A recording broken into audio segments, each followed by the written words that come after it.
திண்டுக்கல் மாவட்டம் பழனியை சேர்ந்த ஜெயசுதா என்பவர் சென்னை தலைமைச் செயலகத்தின் தமிழ்நாடு குழந்தைகள் உரிமை பாதுகாப்பு ஆணையத்தின் உறுப்பினராக தேர்வு செய்யப்பட்டார்.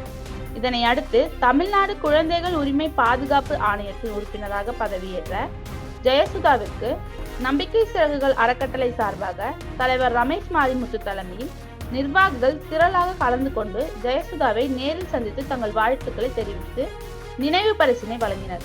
மேலும் இந்நிகழ்வில் கலந்து கொண்ட அனைவரும் தமிழ்நாடு குழந்தைகள் உரிமை பாதுகாப்பு ஆணையத்தின் உறுப்பினராக தேர்வு செய்யப்பட்ட ஜெயசுதாவிற்கு தங்கள் வாழ்த்துக்களை தெரிவித்தனர். தேவதானப்பட்டி பேருந்து நிலையத்தில் பொதுமக்களுக்கு அச்சுறுத்தும் வகையில் மதுபோதையில் தகராறு செய்த வாலிபரை குறித்து அப்பகுதியில் இருந்த பயணிகள், வியாபாரிகள் அனைவரும் போலீசாருக்கு தகவல் கூறியதை தொடர்ந்து போலீசார் வாலிபரை அழைத்துச் செல்லும் வீடியோ தற்போது சமூக வலைதளங்களில் பரவி வருகிறது. திண்டுக்கல் மாநகராட்சி மாமன்ற கூட்டத்தில் திமுக, அதிமுக மாமன்ற உறுப்பினர்களுக்கிடையே வாக்குவாதம். திண்டுக்கல் மாநகராட்சியில் அதிகாரிகள் பற்றாக்குறையால் தான் பணிகள் தாமதமாக நடைபெறுகின்றன. ஆணையாளர் மாநகராட்சி கூட்டத்தில் ஒப்புதல்.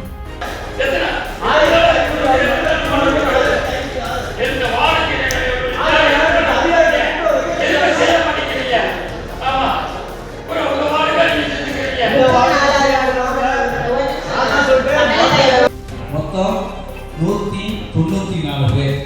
ஆனால் பழைய டைப் டிசைனில் வந்து 50 கடைகளும் 50 பேர் சில்லறை கடைகளும் உட்கார்றதுக்கு வசதிகள் ஏற்படுத்துறது. அதுக்கப்புறம் மேயர், துணை மேயரோட ஆய்வு செய்து நாங்கள் வந்து 127 + 67 பேருக்கும் ஒரு இடத்தை ஒதுக்கீடு செய்யறதுக்கு நாங்கள் வந்து ஒரு 2-3 கருத்துக்கள் நாங்கள் பண்ணிட்டு இருக்கோம்.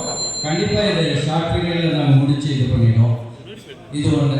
வரியை பொறுத்துங்க ரிவிஷன் ஒன்று நம்ம எடுக்கிறோம். நான் சொல்லிடுறேன். வரியை பொறுத்து ரிவிஷன் ஒன்று இருக்கு. அதில் வந்து ஜோன் ரேட் ஃபிக்ஸ் பண்ண சொல்லி அரசளவில் எங்களுக்கு இது பண்ணுவாங்க. அரசளவில் பண்ணும்போது அந்த ஜோன் ரேட்டை வந்து நாங்களாக வந்து ஷூமோட்டோவை எல்லாம் தன்னிச்சையாக நாங்கள் வந்து ஜோன் ரோட் ஃபிக்ஸ் பண்ண முடியாது. கைட்லைன் வேல்யூ, மார்க்கெட் வேல்யூ இது ரெண்டையும் பேஸ் பண்ணி தான்